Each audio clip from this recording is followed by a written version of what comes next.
الحقيقة أنا حبيت ناخذ كلمة نبه عليها السيد الرئيس هذا والسيد الرئيس الثاني. أنا عندي زوج رؤساء اليوم في المهنة على مراد الله، أنا عندي سي نبيل وسي رؤوف، قالوا لي ما تحكيش في السياسة. قلت لهم نفهمهم كيفاش لو تيم تاعنا اليوم على ديسونتراليزاسيون فو دير كو اون ديسونتراليز 40 كيلومتر.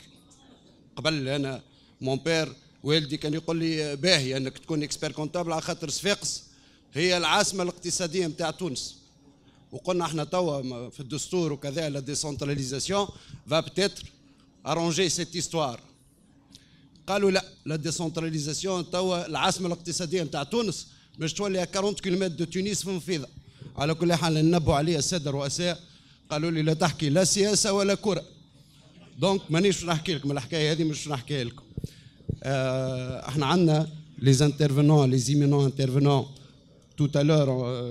On va demander Madame Riyad Zghal, le docteur Abdeltif Khmekhem, le si Mounji Bourziala, le si Mokhtar Hamami, si Hatem Mliki, Monsieur Rainer Krischler, وزميلنا سي عمار العامري انهم يعملوا التدخلات نتاعهم. قبل هذا كان تسمحوا باش نعملوا une projection pendant quelques minutes d'un film, d'un documentaire raconté par le président de l'ordre à l'ordre des experts comptables pendant 30 ans. ومرحبا بكم مرة أخرى.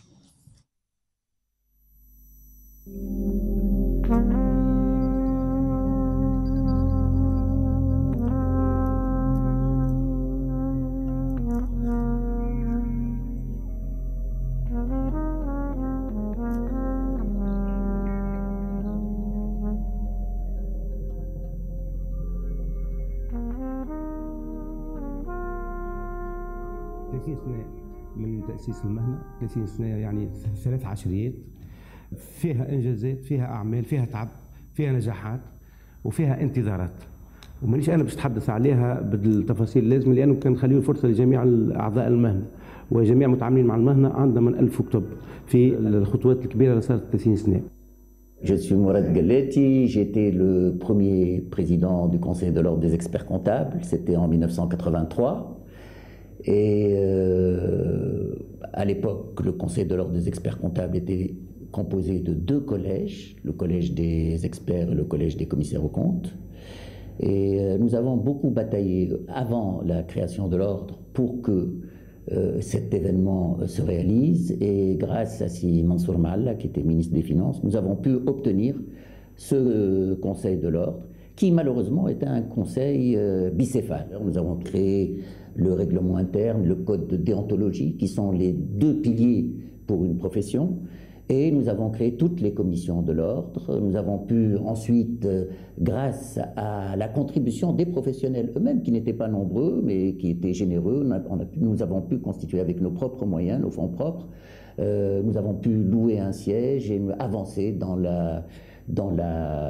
un certain nombre de buts, d'objectifs. Le premier objectif étant l'unification de la profession. Nous étions contents d'avoir un conseil de l'ordre parce qu'il n'existait pas. C'était le premier conseil dans les pays africains d'ailleurs. C'était réellement un événement. Mais nous n'avons pas cette unité, c'est-à-dire un conseil composé d'une tête normale. C'était une période trouble de l'histoire de notre institution parce qu'à la création de l'ordre des experts comptables, il y avait 2 collèges. Le collège des experts comptables et le collège des commissaires aux comptes. Donc il fallait faire un choix. Et c'était à l'origine d'une division très forte au sein de la profession. Donc, ce qui fait qu'il y avait 2 courants de pensée, 2 écoles. Il y a une partie des professionnels qui veulent entreprendre cette réforme pour la fusion des 2 collèges, mais l'entreprendre dans la légalité. Et puis, il y a une autre partie qui voulait carrément faire un blocage et exiger une refonte immédiate de notre corporation. Donc c'est la période que j'ai tenue. Je pense qu'il y avait une quasi-unanimité pour la réforme, qu'au final elle a abouti et les professionnels se sont trouvés ensemble, comme ça se passe dans d'autres pays où le choix se fait, c'est par rapport à la mission, et les incompatibilités, c'est par rapport à la mission qu'on prend auprès de nos clients. في الواقع الهيئة احنا كنا ياسر مستبشرين وكنا فرحانين بتكوين الهيئة، إلا أنه مع الأسف وقت تكونت الهيئة تكونت فيها نجم نقولوا بين ظفرين معضلة، لأنه كان فيه تابلو جدول هيئة الخبراء وجدول مراقبي الحسابات، وهذا يكون مشكل كبير في المهنة، لأنه احنا قبل تكوين الهيئة كنا نكونوا خبراء ومراقبي حسابات، وبهذا القانون الخبير عليه أن يختار أن يكون خبيرا أو مراقبا للحسابات. وبالتالي بتكوين الهيئة تكونت بعض المشاكل في المكاتب الموجودة واللي هي كانت تشتغل خبير محاسب ومراقب حسابات، ولكن بفضل الله وبالعمل الدؤوب لكل المهنيين وبالعمل الدؤوب لهيئة الخبراء المحاسبين وبالإقناع تمكنا في سنة 88 من تبديل هذا القانون، وكان لي الشرف والحمد لله أن أكون على رأس المهنة في ذلك الوقت. Et nous avons réussi, comme je vous l'ai dit tout à l'heure, à réunifier la profession. Nous avons réussi à augmenter notre champ d'intervention. Évidemment, notre profession, comme la vie, c'est une conquête toujours renouvelée, c'est une conquête chaque jour plus importante. Cela veut dire quoi? Cela veut dire que la profession a connu une naissance au forceps, puisqu'elle est née avec une loi entachée de ces deux points noirs. Et puis, elle a essayé ou connu une vraie crise d'adolescence. Une vraie crise d'adolescence que je dirais aiguë. Et c'est dans ce contexte que j'ai été élu président. Et devant cette ambiance particulière, je m'étais, ou j'avais décidé et assigné une première mission. Celle de mettre fin aux séquelles résultant de cette division factice entre experts comptables et commissaires aux comptes, que la loi première mettant en place l'ordre des experts comptables avait de toutes pièces décidé. Moi, je crois que l'expert comptable, c'est déjà une garantie de confiance, une garantie d'efficacité, une garantie de valeur. L'expert comptable est quelqu'un qui peut être le terme qui est souvent employé, médecin de l'entreprise. Moi, je dirais l'expert comptable est incontournable pour tout ce qui concerne la gestion de l'entreprise et même du pays. Donc l'expert comptable, c'est quelqu'un qui a beaucoup d'atouts. Il est juriste, il est économiste, il est financier, il est comptable.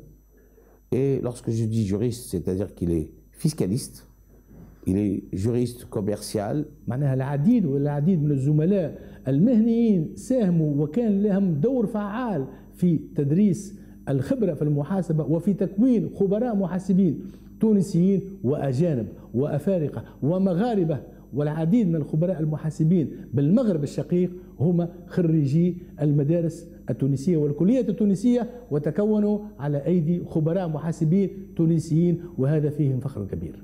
En matière de communication, on a essayé de faire beaucoup de bruit sur l'ordre. Et je crois que c'était pour la première fois qu'on s'est adjoint les services d'un professionnel en communication, et qui nous a beaucoup aidé dans la communication sur l'ordre. Mais le plus important, c'était aussi le marquage de notre présence dans le débat national sur les grands dossiers qui intéressaient un peu la nation. بالنسبة للفترة النيابية بتاعنا الحقيقة احنا كنا عاقدين العزم باش نقربوا المعايير المحاسبية اللي احنا قمنا بها، واحنا كنا من البلدان الأوائل اللي أرساو نظام محاسبي اللي هو يعتمد معناها في بلادنا انطلاقا من القانون المحاسبي، ما يعبر عنه بالقانون المحاسبي، لأنه في تونس المحاسبة هي مقننة ومعناها تخضع إلى قوانين.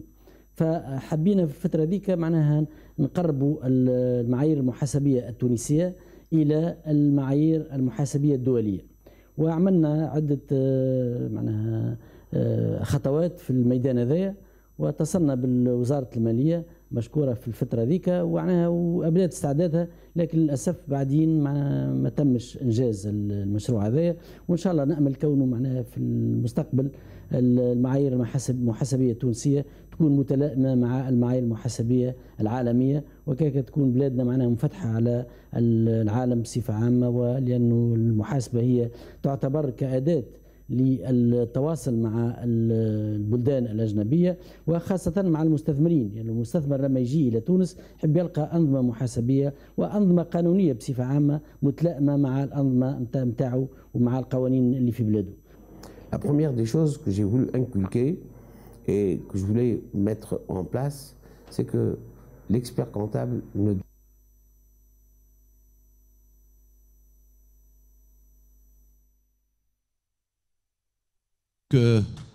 voilà, si vous permettez, on va se limiter à ce qui vient d'être exposé. On reprendrait tout à l'heure, en début d'après-midi, le reste de l'exposé de ce documentaire et de différents témoignages de nos confrères experts comptables, présidents de l'Ordre des experts comptables. Maintenant, si vous permettez, dans une tentative de rattraper le retard enregistré au niveau de l'avancement des travaux de notre séance de la matinée, je vais céder très rapidement la parole à Madame Riyad Zghal, professeure que vous connaissez à la faculté de gestion de SFEX, pour nous parler de modèles de décentralisation, surtout la corrélation entre décentralisation, économie et démocratie.